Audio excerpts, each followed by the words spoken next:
Barthélémy Ngom. Bienvenue à tous. À la technique Abdoulaye Diop, le Sénégal qui enregistre 4 nouveaux décès liés à la Covid-19. Hier donc, à ce jour, 125 personnes sont mortes de la maladie, 38 patients sont en réanimation et sur les 1078 tests réalisés ces dernières 24 heures, 110 sont revenus positifs, 80 contacts, 29 cas communautaires et un cas importé. 67 patients ont été déclarés guéris. Le docteur Mamadou Ndiaye, directeur de la prévention au ministère de la Santé. Sur 1078 tests réalisés, 110 sont revenus positifs, soit un taux de positivité de 10,2%. Les cas positifs sont répartis comme suit. 80 cas contacts suivis par nos services, un cas importé enregistré à l'aéroport international Blaise Diagne de Dakar, 29 cas issus de la transmission communautaire répartis entre Pout 4, Guédiawaye 2, Mariste 2, Niary Tally 2, Plateau 2, Thiès 2, Touba 2, Bargny 1, Centenaire 1, Diamniadio 1, Fann 1, Khombol 1, Liberté 2 1, Mbour 1, Mermoz 1, Ouakam 1, Popenguine 1, Yarakh 1, Yeumbeul 1 et Zone B 1. 67 patients hospitalisés ont été contrôlés négatifs et déclarés guéris. 38 cas graves sont pris en charge dans nos services de réanimation. 4 nouveaux décès liés à la Covid-19 ont été enregistrés dans nos structures. Ce jeudi 2 juillet 2020, l'état de santé des autres patients reste donc stable. À ce jour, 7164 cas ont été déclarés positifs, dont 4666 guéris, 125 décédés et donc 2372 sous traitement. Le docteur Mamadou Ndiaye, directeur de la prévention au ministère de la Santé et de l'Action sociale. Vous l'avez sans doute constaté, un nouveau plan de riposte dans la lutte contre le coronavirus a été lancé. L'accent est maintenant mis sur les personnes vulnérables et symptomatiques. Mais les avis sont partagés sur ce nouveau plan de lutte. Certains estiment que la maladie risque de prendre des proportions inquiétantes avec ces nouvelles mesures. Un reportage signé Salimata Aou. Des annonces dans le cadre du 4e point mensuel du coronavirus. Le directeur des opérations d'urgence sanitaire a insisté sur la prise en charge des personnes âgées ou présentant des comorbidités. Pour Aïssatou, c'est négliger les personnes asymptomatiques et cela peut empirer la situation. C'est très normal qu'ils s'occupent des personnes vulnérables et symptomatiques pour éviter un certain nombre de morts. Mais ils ne doivent pas négliger les personnes asymptomatiques. Du coup, ils peuvent contaminer les gens. Et je pense que ce sera encore pire. Djibissar, lui, estime que les autorités semblent ne plus maîtriser cette crise sanitaire. Est-ce qu'elles ne commencent pas à dépasser nos autorités, les poussant même à vouloir changer de stratégie? Parce que les deux nouveaux signes retenus et dévoilés par le professeur Moussa Seydi, que je respecte beaucoup, viennent perturber pour moi encore une fois de plus certains Sénégalais. Pour professeur Abdoulaye Bousso également, le docteur Abdoulaye Bousso, donc lui, il parle de tests qui se feront juste pour les personnes asymptomatiques ou vulnérables. Et les autres dans tout ça. Laisser certains malades chez eux peut favoriser une nouvelle vague de contamination. L'avis de Ibrahima. Non, loolu moom du xalaat moom parce que day utal feebar bi ci kër yi mu am place parce que tey jii boo jëlee ko feebar nga doo ko sa kër xanaa yow doo jël benn mag tëj ko du gis sëtam du gis te ku feebar moom dañ la war a isolé kon ñoom dañoo war a seet nu ñuy fexee ba foo xam ne ni dinañu mën a recevoir maladie. 4 mois après le premier cas de coronavirus au Sénégal, l'évolution épidémiologique est jugée importante par les autorités sanitaires, des autorités qui se plaignent aussi du non-respect des mesures barrières. Salimata Aoué, ils sont une quarantaine, tous des techniciens supérieurs de nationalité sénégalaise spécialisés en énergie. Ils étaient bloqués en Mauritanie depuis plusieurs mois à cause de la fermeture des frontières liée donc à la crise du coronavirus. Ils ont été tous rapatriés ce matin par voie terrestre. Là-dessus, on écoute le consul honoraire du Sénégal à Nouadhibou, Moulay Abbas Bougourbal, interrogé par Mohamed Diop. Moulay Abbas Bougourbal, que nous allons donc retrouver d'un moment à l'autre. Il revient sur ce rapatriement de techniciens supérieurs de nationalité sénégalaise spécialisés en énergie. Je rappelle qu'ils étaient bloqués en Mauritanie depuis plusieurs mois à cause de la crise de la Covid-19. Voici donc le consul honoraire du Sénégal à Nouadhibou, Moulay Abbas Bougourbal, interrogé par Mohamed Diop. Ils sont 38 ingénieurs et techniciens et ouvriers qui sont là depuis plus de 2 ou 3 mois. Ils ont fait un très bon boulot. Maintenant, ils pourront rentrer au bercail, comme on dit, chez eux, et pouvoir fêter la Tabaski en famille. Par contre, nous avons des transitaires privés, des femmes d'affaires, des hommes d'affaires qui faisaient le commerce entre le Maroc et le Sénégal, la Mauritanie et le Sénégal, qui sont bloqués. Il y a quelques familles qui sont bloquées avec leurs enfants, qui sont bloqués à Nouadhibou depuis plusieurs mois. Au total, déjà, au consulat, nous avons 400 inscriptions de demandeurs de départ.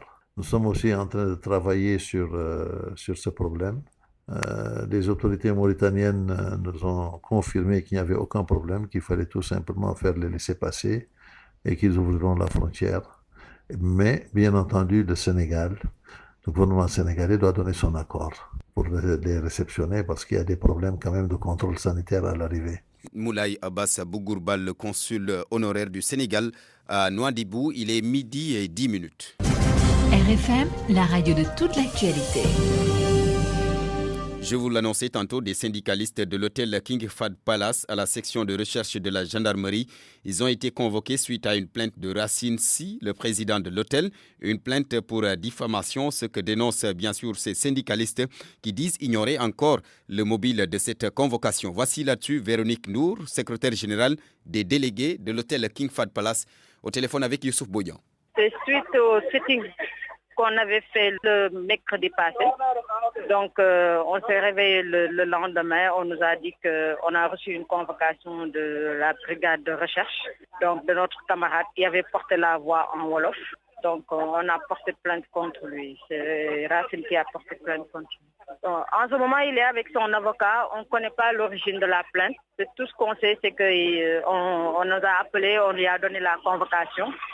Donc, il est à l'intérieur avec l'avocat. Donc, de suite, la voix qu'il a portée pour les travailleurs. Donc, on attend l'avocat pour qu'il nous dise qu'est-ce qu'on lui reproche. Donc, pour le moment, nous sommes tous derrière notre camarade. On le soutient. On est là à la gendarmerie de Colobane et nous attendons la suite de l'enquête. Suite à ce sitting, on attendait de la part de notre direction une réunion avec les délégués pour trouver une issue heureuse de ce problème, discuter autour d'une table et trouver des solutions. Mais on n'attendait pas à ce qu'une plainte soit servie à notre camarade. C'était donc Véronique Ndour, secrétaire générale des délégués de l'hôtel King Fahd Palace. Elle a dit tout à l'heure, cette plainte de Racine Sy fait suite aux propos tenus par un Seydi Babacar Ndiaye, un délégué du personnel qui, lors d'une conférence de presse tenue mercredi dernier pour dénoncer leur mise en chômage technique, avait traité de voleurs. Le président de l'hôtel Racine Sy rapporte la presse de ce matin, 12h11. Vous avez dû vous en rendre compte depuis quelque temps. Donc, Guy Marius Sagna fédère toutes les formes de colère. Le siège du Front Frappe Dégage est devenu donc le nouveau mur de lamentation. Comment expliquer cette situation? Des spécialistes soutiennent ou ont confié à Koumba Sandiane Faye que c'est parce que les acteurs politiques et les défenseurs des droits humains ont déserté le Front social Koumba Sandiane Faye que nous allons retrouver d'un moment à l'autre. Marché Sandaga, les travaux de réhabilitation lancés donc ce vendredi, sauf changement de dernière minute. C'est ce soir à 22h que les bulldozers vont entrer en action. Les commerçants sont donc sommés de mettre leurs marchandises à l'abri. Cette démolition du marché Sandaga, en tout cas maintenue donc jusque-là, à quelques heures de l'entrée en action des bulldozers, les commerçants continuent de garder toutefois espoir. Ils espèrent en tout cas un nouveau report. Voici Djibril Diakhaté, le chargé de communication de And Taxawu Sandaga. Je ne suis pas certain qu'ils vont raser le marché parce qu'on est en train de discuter avec la pression des bonnes volontés et de certains chefs religieux. Parce que le ministre nous a mis un rapport après notre dernière réunion de parler avec le préfet. Bon, on a visité les sites de recasement hier. Malheureusement, il se trouve que ces sites sont inachevés. On les a montrés à la télé, mais c'est-à-dire le site avait été bien nettoyé. Mais hier, quand on est parti là-bas, c'était plein. Il y avait les plombiers, les carreleurs, les maçons. Ils se hâtaient pour faire les finitions. Alors, dans nos discussions, on a demandé à monsieur le préfet, d'abord, de surseoir à la date de recasement, de terminer le chantier et en fonction de la pandémie et de l'approche de la Tabaski, qu'on sursoit à toutes ces dates-là pour les reporter après la Tabaski. Ensuite, on a trouvé un accord sur les préoccupations qu'on avait, c'est-à-dire le recensement qui va s'effectuer tout à l'heure vers 11h, un nouveau recensement qui ne sera pas bâclé. Et il y a aussi un protocole d'accord qu'on va signer pour nous certifier que les gens reviendront après la reconstruction du marché. Djibi Diakhaté, le chargé de communication du mouvement And Taxawu Sandaga. Les autorités tiennent une rencontre à l'instant, certainement pour revenir sur cette situation. Le cercle des étudiants orientés dans le privé exige de l'État le paiement de la dette due aux établissements privés. En conférence de presse ce matin, ces étudiants ont aussi déploré les conditions d'octroi de leurs bourses et les cours en ligne proposés par le ministère de l'Enseignement supérieur. Le mouvement Frappe France Dégage se solidarise et annonce une marche avec les étudiants pour mettre la pression davantage sur le gouvernement. Compte rendu, Amadou Sabarba. Ils n'en peuvent plus de leur situation. Ces étudiants orientés dans le privé se disent oubliés par l'État du Sénégal. Certains ont été même exclus à cause de la dette du gouvernement due aux établissements privés, selon Babacar Sall, porte-parole du cercle des étudiants orientés dans le privé. Si l'État décide qu'on fasse les examens tels que le CAP, BT et BTS, il doit payer les dettes aux écoles privées. Nous avons pas mal d'étudiants qui ont été exclus par rapport aux établissements qui sont actuellement. Un autre problème, les critères d'octroi des bourses sociales. Ces apprenants estiment que la répartition est arbitraire. Pour rappel, les étudiants orientés dans le privé doivent obtenir une moyenne supérieure ou égale à 14 pour pouvoir bénéficier d'une bourse. Ceci est discriminatoire en ce que les étudiants orientés dans les établissements privés ou bien dans les établissements publics ont droit à la bourse dans les conditions plus favorables. Le mouvement Frappe France Dégage, sensible à la situation, s'engage à soutenir ces étudiants orientés dans le privé. Abdoulaye Seck, chargé de communication du mouvement Frappe France Dégage. Le Frappe voudrait être clair par rapport à cela. Et à partir de maintenant, que l'État du Sénégal, que le ministre de l'Enseignement supérieur, Cheikh Oumar Anne, sache que ces étudiants ne sont plus seuls. Maintenant, le Frappe sera avec eux dans leur combat. Et d'ici les jours à venir, ils vont décliner des plans d'action. Et effectivement, le Frappe va se mobiliser pour pouvoir revendiquer ce qui leur revient de droit. Après moult revendications pacifiques et sans succès, ces étudiants orientés dans le privé comptent investir la rue pour avoir gain de cause. Amadou Sabarba, vous avez dû vous en rendre compte depuis quelque temps. Donc, Guy Marius Sagna et son mouvement Frappe France Dégage fédèrent toutes les formes de colère.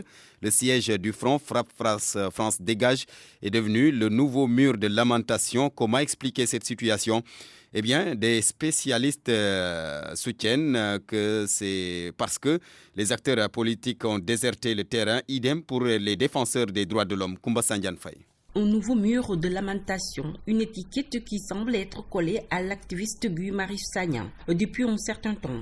Avec son mouvement Frappe France Dégage, le front social qu'il mène et qu'il a même fait emprisonner à maintes reprises a réussi à le mettre au devant de la scène, au détriment des organisations de défense des droits de l'homme et même des partis politiques. Babacar Dione est journaliste, analyste politique. Même du point de vue des conflits sur le terre, c'est Guy Marie qui est là, qui est présent. C'est vrai, il faut dire qu'il y a un vide. Il y a un vide donc qui est noté au niveau de certaines associations qui devaient faire ce travail, qui devaient mener cette lutte-là et qui ne le font pas. Et même s'ils le font également, c'est à la limite pas, disons, ils le font peut-être pas avec des résultats. Donc on se rend compte que depuis quelque temps, oui, au Sénégal, on ne trouve pas cette force de la société civile et même également certains partis de l'opposition. L'activiste en question a su bien marquer son empreinte étant omniprésent dans tous les fronts sociaux. De l'avis d'un autre analyste politique, Mamadou Sy Albert parle d'un statut de leader d'opinion. Il est en train de prendre une place. C'est lui qui fédère les mouvements citoyens un peu partout à Dakar. Son message est tellement bien passé que les gens acceptent qu'il serve comme vous dites, toutes les lamentations. Il porte toutes les lamentations, que ce soit les lamentations des paysans, des élèves, des étudiants, des personnes vulnérables. Donc c'est une place qu'il est en train d'occuper.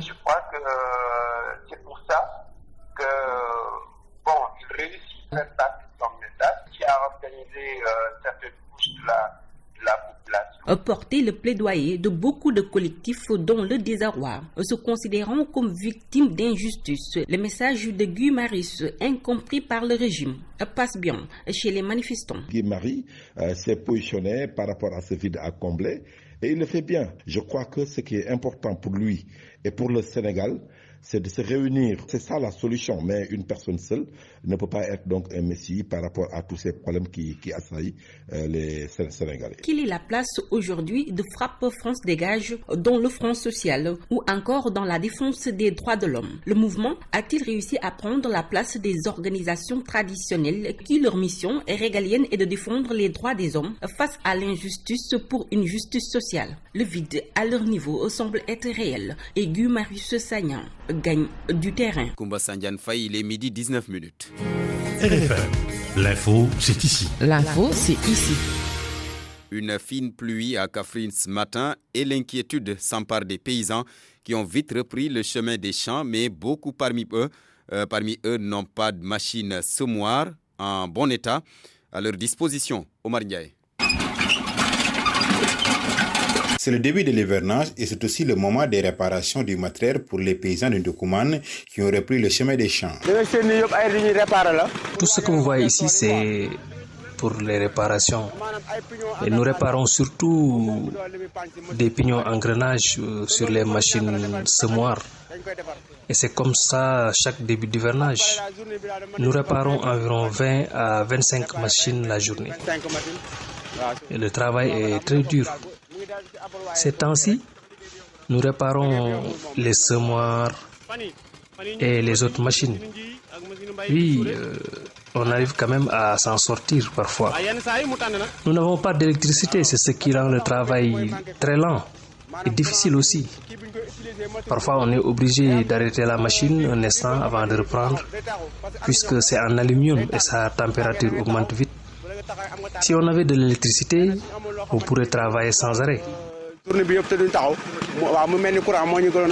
Les cultivateurs, eux, ont déjà commencé le travail, mais le constat est que ce sont surtout des enfants qui leur donnent un coup de main.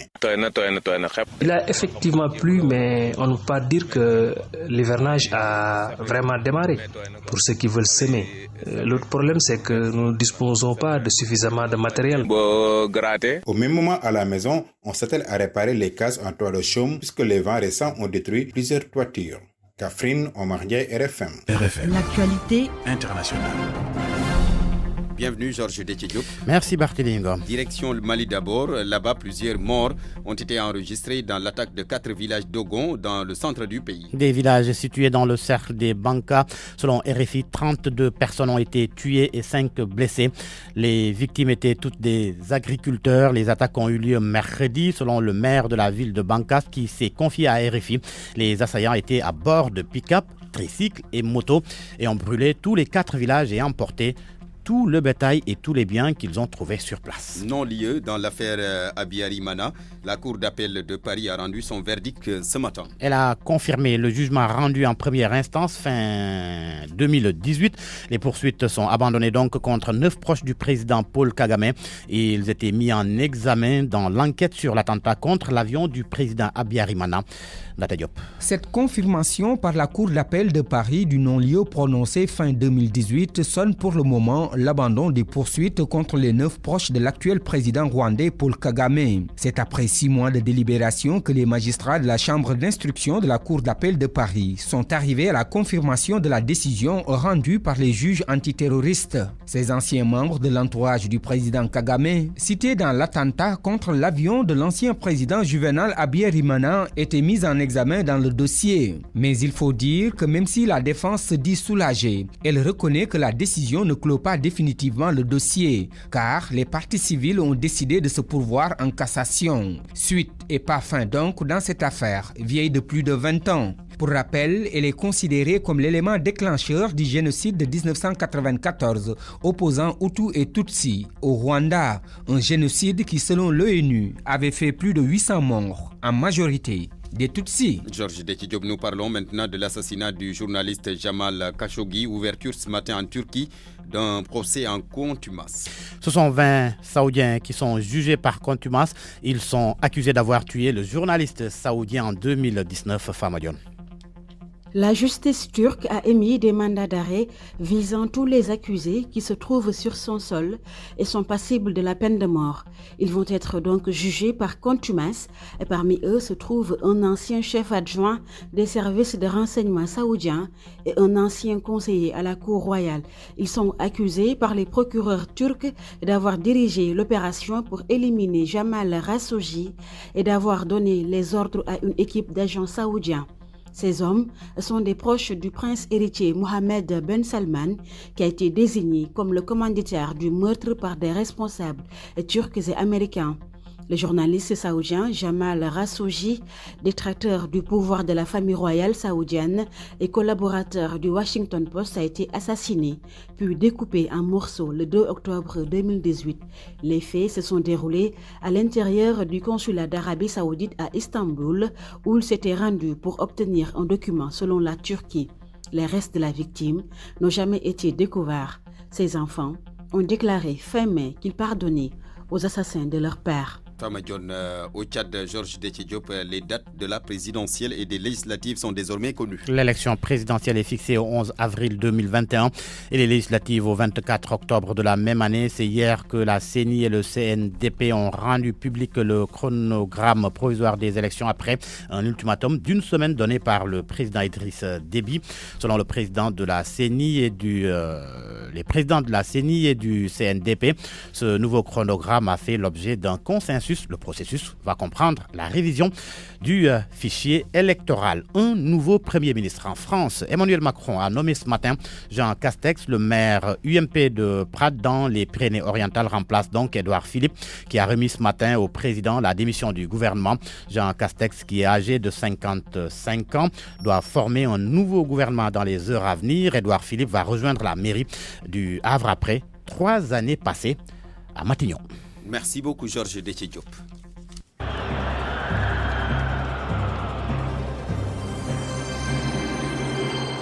À midi et 25 minutes, le point sport, les actualités sportives avec Sodecham. Parlons encore de la rencontre Manchester City-Liverpool, attendue depuis si longtemps. La couronne serait-elle trop lourde à porter, s'interrogent les médias. Liverpool en a fait l'amère expérience en s'inclinant lourdement chez son dauphin et prédécesseur au palmarès Manchester City pour son premier match depuis le sacre il y a une semaine. L'entraîneur des Citizens était particulièrement satisfait après la victoire de ses joueurs. Pour Pep Guardiola, il fallait battre les champions avec toute la qualité qu'ils ont et leur incroyable concentration.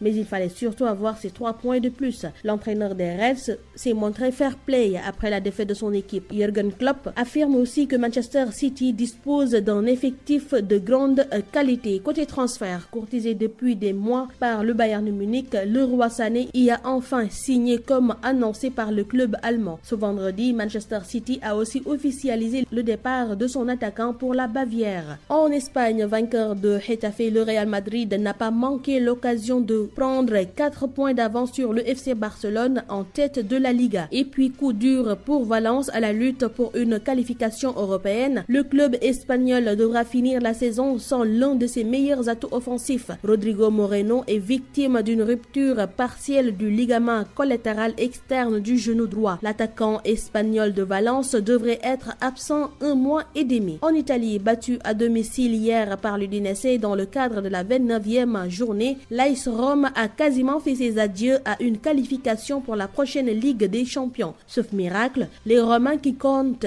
12 points de retard sur l'Atalanta Bergame alors qu'il reste 9 journées à disputer ne retrouveront pas la Ligue des Champions la saison prochaine et vont devoir aussi batailler pour conserver leur 5e place qualificative pour la Ligue Europa. Terminons avec la Ligue 1 française. Les grandes lignes sont connues depuis que la Ligue Pro les a officialisées ce vendredi. La Ligue 1 2020-2021 va démarrer le week-end des 22 et 23 août et elle va compter 20 clubs au lieu de 22 comme l'auraient souhaité Amiens et Toulouse. On sait également que la phase aller va s'achever le 23 décembre et que la dernière journée va se tenir le 23 mai. Mais des interrogations demeurent au sujet de la première journée. Elle ne va pas se dérouler dans les créneaux horaires fixés cette saison et peut-être sans le Paris Saint-Germain et l'Olympique lyonnais car les Coupes d'Europe auront lieu au même moment.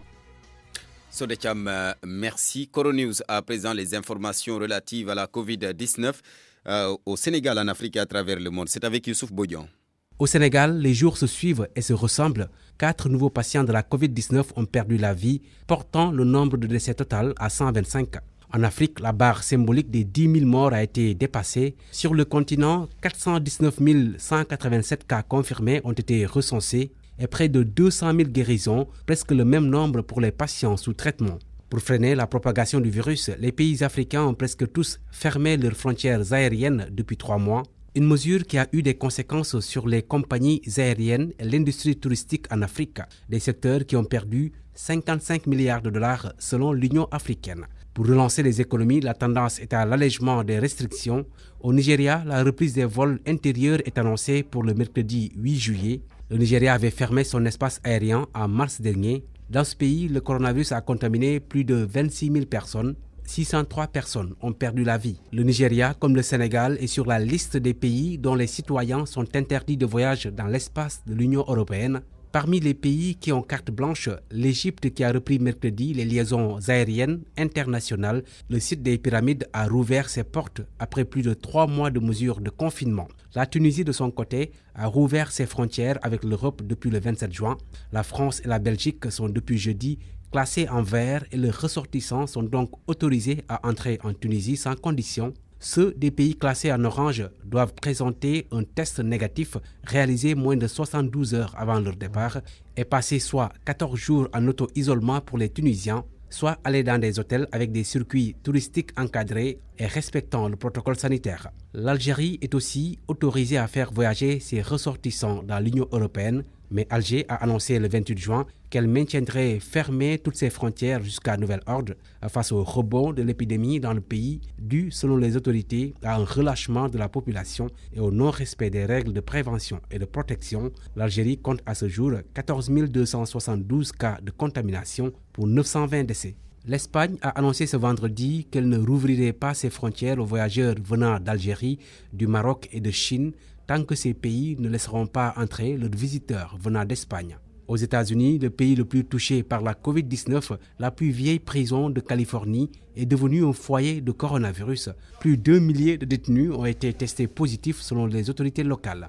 Un malade guéri du coronavirus peut-il être contaminé une deuxième fois ? En tout cas, l'immunité à la Covid-19 à la suite d'une première infection et sa durée restent des questions sans réponse définitive chez les humains. Il faudra donc attendre d'autres vagues et peut-être des mois ou des années pour savoir si les millions de gens contaminés au début de la pandémie sont protégés ou non. En attendant, des scientifiques du Pékin Union Medical College ont réalisé une expérience sur des macaques rhésus, des animaux habituellement utilisés en raison de leur similarité avec les humains pour savoir si une immunité à court terme existait. Les scientifiques disent avoir donc découvert que les singes étaient toujours protégés 28 jours après. Et puis la Commission européenne a autorisé ce vendredi la mise sur le marché conditionnel de l'antiviral Remdesivir au sein de l'Union européenne. Ce traitement est utilisé pour les patients gravement atteints du nouveau coronavirus. RFM, la presse du jour. La presse du jour avec Georges Détié-Diop. Ça craint dans les prisons. Oui, l'observateur parle de rififi dans les pénitenciers. Et pour cause, après les mouvements d'humeur à Thiès, le camp pénal de Dakar connaît depuis avant-hier mercredi quelques turbulences. Selon l'Obs, une grève de la faim y est observée par plusieurs détenus. Une source confie au journal qu'il y a eu des tirs de balles et de la bagarre entre détenus et gardes pénitentiaires. Des blessés auraient été dénombrés, ce que confirme l'inspecteur régional de l'administration pénitentiaire de Dakar.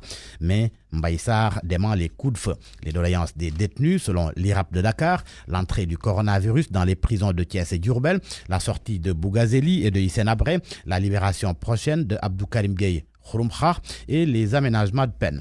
Les mouvements d'humeur dans les prisons, ce n'est pas qu'à Dakar et Thiès. À Koutal aussi, c'est la grogne, souligne l'observateur qui a interrogé le directeur de l'administration pénitentiaire sur la Covid-19 dans les prisons de Thiès et Diourbel. Le coronavirus dans le pays, Libération informe que le Sénégal a dépassé les 7000 cas recensés. Ce que confirme Vox Populi qui met en exergue ces chiffres qui confirment, selon mon confrère, que la situation est alarmante. Des chiffres qui font peur aux yeux du journal Les Échos. 74 décès pour le seul mois de juin, 236 infectés en mai. Les agents de santé passent à 236 cas en juin, dont 5 cas dans le CTE. Les cas communautaires passent à 19,5% contre 10,20% le mois dernier. Et face à la situation, les autorités adoptent une nouvelle stratégie de lutte. L'AS fait état d'un nouveau plan de riposte de la force Covid, un assouplissement des tests et une prise en charge à domicile. Le Soleil renchérit que notre pays a décidé d'abandonner les tests systématiques des cas contacts au profit des cas symptomatiques et des personnes vulnérables. Cela dans le dessein de réduire la mortalité de ces catégories sociales. Il faut rappeler que l'état d'urgence a été levé, une décision du chef de l'État diversement commentée. Mais Seydou Gueye précise que le président ne joue pas l'économie contre la santé. Il veut sauver l'une et l'autre. Dans un entretien accordé à Enquête, le ministre chargé de la communication de la présidence de la République évoque le coronavirus, la situation économique du pays, l'autosuffisance alimentaire, l'éducation, le foncier. Et sur ce dernier point d'ailleurs, Seydou Gueye confie qu'au regard de la situation, il faut procéder à un audit général du foncier au Sénégal. Autre entretien à lire, mais dans Source A, un entretien avec Ibrahima Soukandela Diouf, le directeur des ressources humaines du ministère de la Santé. Il solde ses comptes avec ses détracteurs et apporte des précisions sur la grogne des médecins doctorants dont il est accusé d'être le responsable. Et le moins que Source A puisse dire est que ça balance des missiles. À la une du quotidien, le quotidien, conséquence de la réciprocité, destination inconnue. Le journal affirme que la mesure prise par le ministre Aliou Sarr pourrait même condamner à mort le secteur dont il a la charge, ceux du tourisme et des transports aériens qui en fait ne vivent que de l'arrivée au Sénégal de voyageurs étrangers, en particulier ceux des pays qui voudraient nous barrer l'entrée chez eux. Sport pour terminer, Record se fait l'écho de la lourde défaite de Liverpool hier. Sadio Mané et les Reds battus 4-0 par Manchester City. Selon le journal, leur premier match en tant que champion de Premier League a été un véritable cauchemar et Sadio, à l'image de ses coéquipiers, n'a été que l'ombre de lui-même. Tout le contraire des Madrilènes, le Real Madrid qui, selon Stade, fait un pas vers le titre. Le Real a battu Getafe 1-0 et relègue le FC Barcelone à 4 points derrière lui. À vos kiosques et bonne lecture. Point de vue. Regard croisé sur l'actualité du jour. Nous en arrivons maintenant à point de vue. À midi passé de 36 minutes, nous posons le débat avec nos deux intervenants sur la modernisation des marchés au Sénégal. Le prétexte, l'affaire du marché Sandaga. Commerçants et autorités ne parlent pas le même langage concernant sa réhabilitation. Nous sommes en ligne avec Lamine Bara Gaye. Monsieur Gaye, bonjour.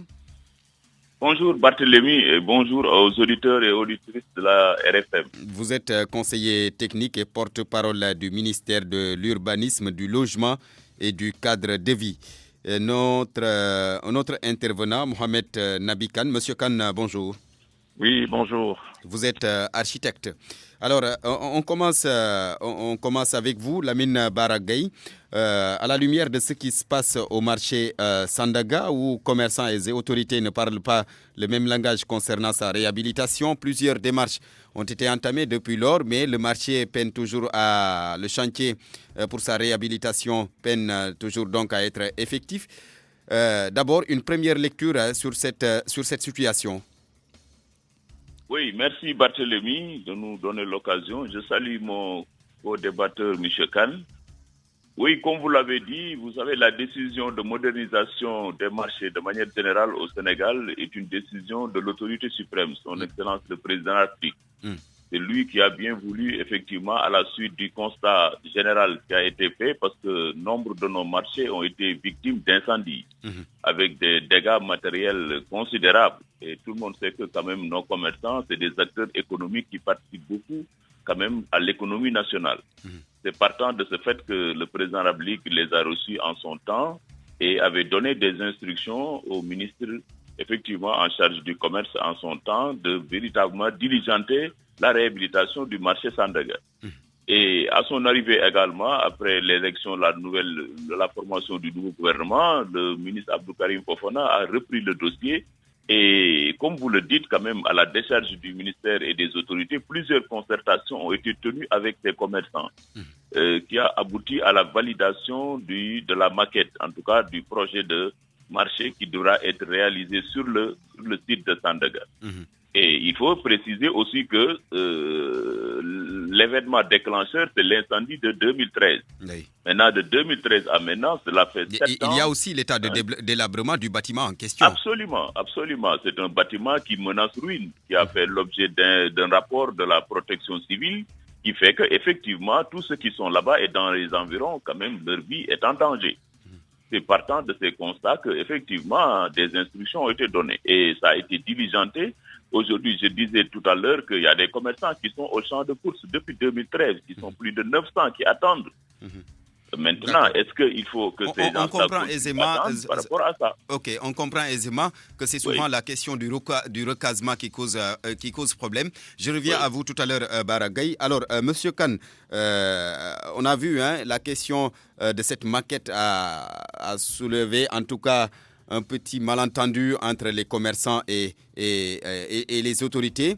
Aujourd'hui, beaucoup d'autorités au niveau de la base locale, j'allais dire, veulent en tout cas moderniser leur marché, mais souvent c'est des compréhensions avec les commerçants. La question de la maquette cause problème, le problème du recasement, ainsi de suite. Et tout le monde s'accorde sur le fait qu'il faut impérativement moderniser nos marchés. Oui, bonjour. Je vous remercie déjà, ainsi que mon débatteur, ainsi que les auditeurs de la RFM.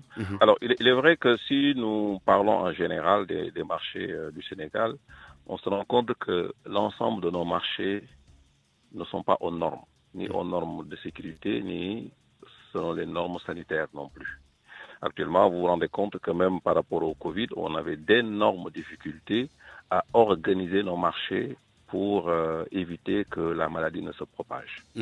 Alors, il suffit de rentrer dans les marchés, point de vue sanitaire, que vous vous rendez compte que dans beaucoup d'espaces où on vend, en tout cas des produits de consommation, ces produits presque peuvent être vérifiés par les services d'hygiène. Les conditions dans lesquelles les gens, les commerçants travaillent sont des conditions qui sont extrêmement difficiles et même dangereuses pour leur santé et pour la santé des consommateurs. Je pense que d'abord, il faut tirer sur ça. Je ne sais pas, maintenant, on ne peut pas le poser sur le problème culturel en disant peut-être qu'on a un problème avec nos marchés. Et je pense que c'est un réel problème. On mélange entre les animaux vivants, on mélange avec de la viande fraîche, le poisson, les eaux qui ruissellent. Alors, il n'y a aucun travail, en tout cas, qui se fait pour que les marchés soient des marchés autonomes, propres. Souvent les lieux sont exigus.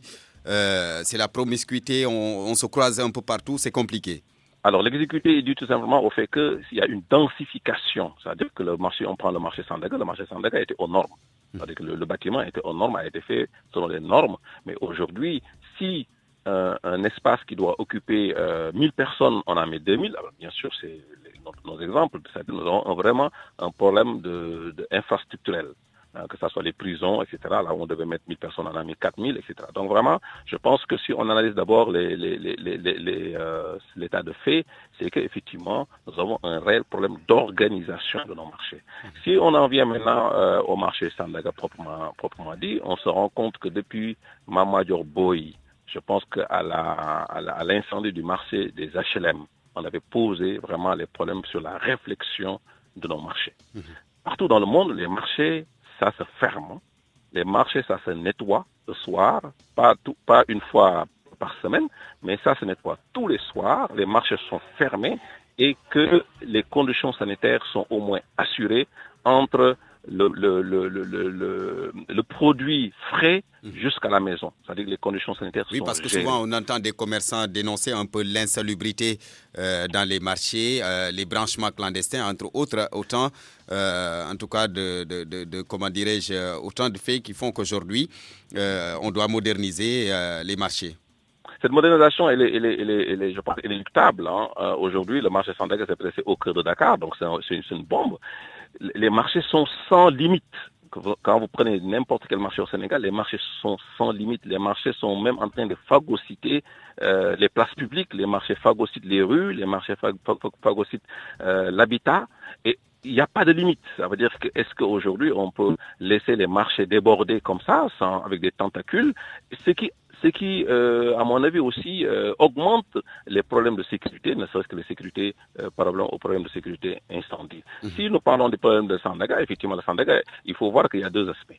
Il y a l'aspect patrimonial, parce que Sandaga le bâtiment lui-même est un patrimoine, qui est défendu par un bon nombre d'architectes qui disent que ce bâtiment, on ne doit pas le démolir, mais le réhabiliter.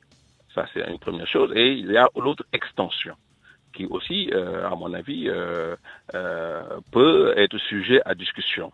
Ce qui veut dire tout simplement que le bâtiment qui existe demande à être effectivement réhabilité parce que c'est un patrimoine, c'est une identité de la ville de Dakar, c'est une identité même du Sénégal, je dirais, parce que le nom a traversé nos frontières et je pense qu'il est important aujourd'hui qu'on y réfléchisse avec l'ordre des architectes et les architectes pour voir dans quelles conditions est-ce que nous devons construire le marché. Éviter surtout les cantinisations tous azimuts. Partout maintenant, même les canaux sont fermés pour faire des cantines.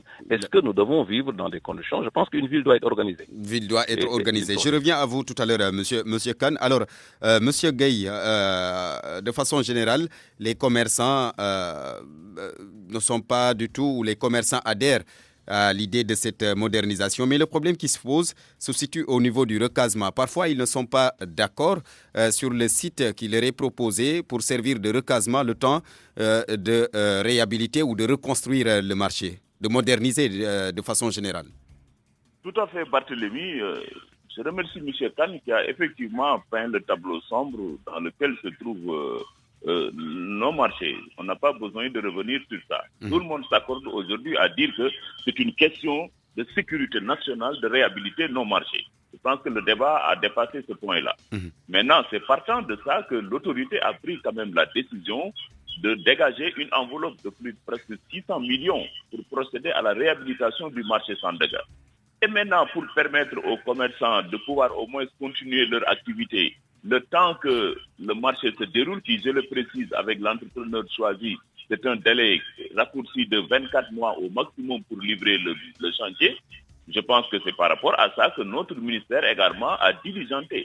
Maintenant, il se trouve que dans l'espace de Dakar, il se posait un problème d'assiette foncière pouvant abriter un nombre de cantines aussi important. Il n'y a que le site de champ de course qui pouvait l'abriter. Ils avaient à un moment donné proposé l'hôtel des députés, mais tout le monde sait que ce n'est pas possible de recaser tout ce nombre-là là-bas, encore moins à Petersen. C'est pour ça que le ministère a porté son choix sur champ de course. Et en moins d'un an aujourd'hui, tout le monde s'accorde, vous avez vu les images, les Sénégalais l'ont vu, le marché, les cantines sont pratiquement... C'est vrai, c'est le marché Sandaga, c'est vrai, c'est le marché Sandaga qui nous sert de prétexte aujourd'hui pour parler de la modernisation des marchés, mais souvent les autorités dans certaines localités veulent moderniser, mais le problème de recasement cause souvent un malentendu entre les commerçants et ces mêmes autorités. Est-ce qu'il ne faudrait pas en amont avoir un débat inclusif pour que chacun puisse donner son point de vue sur la question de l'endroit qui doit accueillir les commerçants de façon provisoire? Barthélémy, tout ce qui a été fait jusque-là, le processus a été inclusif et de façon concertée avec l'ensemble des acteurs. Je parle sous le contrôle des autorités et de l'opinion. Ils ont à tout moment été en contact avec les autorités au niveau décentralisé, notamment le sous-préfet de Dakar Plateau et le préfet de Dakar, qui a en charge le dossier. Nous sommes aussi dans un état. Et aujourd'hui, à Gueltapé, tout le monde a vu, on a réhabilité. Les gens ont pratiquement repris le marché réhabilité. Le même travail est en train de se faire à Ziguinchor, le marché central, qui a été victime également d'un incendie. C'est le même processus qui va se faire également au marché Ndoumbe Diop de Diourbel. Et tout ça, en un temps record, quand même, l'autorité a dégagé les ressources qu'il faut pour procéder à la réhabilitation de ces marchés. Mais il faudrait également que, c'est un appel que nous avons toujours lancé et que nous continuons à lancer à nos amis commerçants, qui sont des acteurs économiques, comme je l'ai dit au début. L'État n'a aucun intérêt à véritablement casser du commerçant. Loin de là. Mais il faudrait également que les gens, quand même, quand l'État prend sur lui, malgré le contexte économique difficile, le président leur a dit, on dégage, c'est l'État qui prend entièrement en charge la réhabilitation. Et ensuite, le recensement est fait par les préfets, avec les délégués des commerçants. au moment où je parle, les gens, il y a nombre de commerçants sont aujourd'hui au champ de course et s'acquittent des modalités d'acquisition de leur nouvelle cantine. D'accord. Et exactement, les gens vont regagner le nouveau site en maintenant leur cantine. Et vous voyez le problème. Je pense qu'à ce niveau, quand même, c'est un appel que nous continuons à lancer à nos amis commerçants, mais il faut retenir que l'affaire, les gens se cristallisent, ce n'est pas seulement Sandaga. D'accord. Il y a d'autres marchés. Merci beaucoup, Lamine Baragaï. Alors, M. Kane, je termine avec vous. On a vu que sur la question des plans qui sont souvent proposés aux commerçants pour la réhabilitation ou pour la reconstruction, ces plans-là font l'objet de polémiques, de malentendus. Est-ce qu'il ne faudrait pas parfois associer les commerçants dans la conception des plans? Oui, je pense que ce qu'il faut d'abord noter, c'est que la réussite en tout cas d'un projet d'architecture, c'est l'appropriation du projet par les bénéficiaires. Parce que la première chose aujourd'hui... Donc ce sont les bénéficiaires qui sont les premiers à valider. Ah oui, bien sûr. Ça veut dire que sinon le projet n'est pas réussi. Je veux dire qu'un architecte a quand même du plaisir, en tout cas, à ce que son projet soit un projet qui soit approprié par les bénéficiaires. Parce que l'architecte n'est que, en tout cas, je dirais le prolongement, ne fait que le prolongement des idées des bénéficiaires, parce que ce sont les bénéficiaires. L'architecte ne va pas vendre, ni l'État ne vend, c'est les commerçants qui vont y demeurer, qui vont y rester et qui vont y passer une bonne partie de leur vie, de leur journée et de leur vie. Je pense que c'est des personnes, à mon avis, aussi très réceptives, qui savent qu'en fait que les marchés ne fonctionnent pas et qui vraiment ont envie aussi que ces marchés-là soient modernisés. Donc je pense que la première chose, l'une des choses très importantes, c'est de l'adhésion, en tout cas, sur les projets d'architecture, des commerçants qui sont les bénéficiaires et c'est eux qui vont en tout cas employer les lieux. On présente aux commerçants des projets sur lesquels ils n'adhèrent pas. Je pense que peut-être qu'il y a un problème de communication qui a été... on a raté quelque chose. Et je pense qu'il faudrait nécessairement que les commerçants eux-mêmes puissent adhérer au projet qu'on leur présente. Ça, c'est la moindre des choses. Et aujourd'hui, comme on le sait tous, nos commerçants voyagent, ils voient ce qui se passe ailleurs et ils ont envie quand même que nos marchés puissent être sécurisés parce que c'est eux aujourd'hui qui sont en danger. Les gens qui le fréquentent aussi sont en danger aujourd'hui. Mais à condition qu'ils entretiennent les lieux après. Oui, en fait, il y a un entretien. Je pense que ça, c'est délégué à la commune qui doit en tenir ces marchés-là. Mais il est vrai que dans nos marchés, même les unités de passage, ça veut dire les passages entre deux clients, pour que les clients puissent circuler, ça pose réellement un problème. On ne le souhaite pas, mais en plein jour, une catastrophe qui arrive, personne ne sort des marchés. Il n'y a même pas de passages qui sont dégagés. Il n'y a pas de délage au sol. Il n'y a pas d'assainissement. Vraiment, ça pose un réel problème. Et je pense que ce projet-là est tout à l'honneur, en tout cas, de l'État qui a initié cette modernisation. Depuis Abdoulaye Wade, on en parle. Mais je pense que l'association de l'ordre des architectes dans ça est très importante parce qu'il y a une réflexion à mener en amont. On ne peut pas aujourd'hui se lever et penser moderniser s'il n'y a pas une réflexion en amont. Et cette réflexion en amont-là doit être nécessairement faite par les architectes. Merci beaucoup. Merci, M. Kane.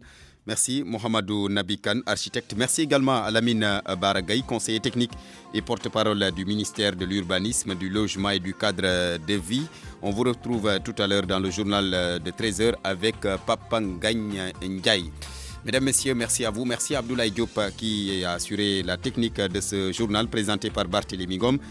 Réalisation Georges Déthié Diop et Mohamed Ali Mouba. Bonne suite de programmes retrouvés à 13h. Donc Papangagne Ndiaye. Tout de suite, allô, présidence.